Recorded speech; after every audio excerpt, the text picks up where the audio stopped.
सिंधुदुर्गात एलईडी मच्छीमारी विरोधात आंदोलन तीव्र.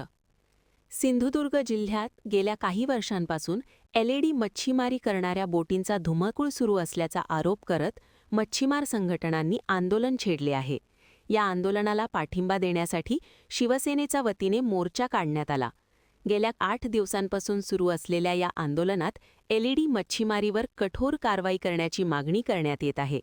मत्स्य विभागाकडे सातत्याने मागणी करूनही कारवाई होत नसल्याचा आरोप स्थानिक मच्छीमारांकडून करण्यात येत आहे. या पार्श्वभूमीवर आंदोलनकर्त्यांनी प्रशासनावर नाराजी व्यक्त करत जर कारवाई अधिक तीव्र झाली नाही तर आंदोलन आणखी तीव्र करण्याचा इशारा दिला आहे.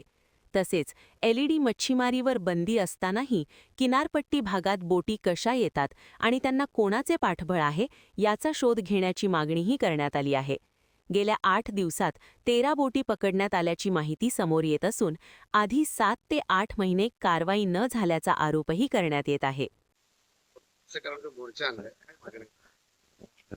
गेले 2 वर्षांमध्ये सातत्याने एलईडी मच्छीमारी करणाऱ्या बोटींनी धुमाकूळ घातलेला आहे आणि या संदर्भात आम्ही सातत्याने मत्स्य खात्याकडे इथले मच्छीमार मागणी करत होते, परंतु याला कुठल्याही मत्स्य खात्याने हे केलं नाही आणि म्हणून गेल्या 8 दिवसापासून मच्छीमार आंदोलन करतायत आणि म्हणून त्या आंदोलनाला पाठिंबा देण्यासाठी शिवसेनेने मोर्चा काढलेला आहे.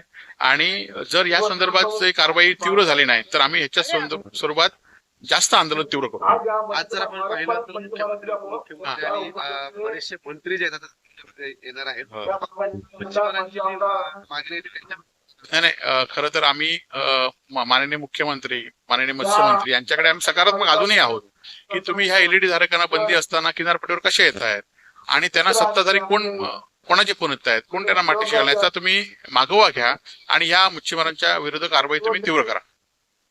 मागील काही दिवसापासून एलईडी आता आपण बघितलं की आंदोलनाची सुरुवात झाल्यानंतर 8 दिवसामध्ये 13 बोटी पकडल्या. मग या आधी या का झाल्या नाहीत?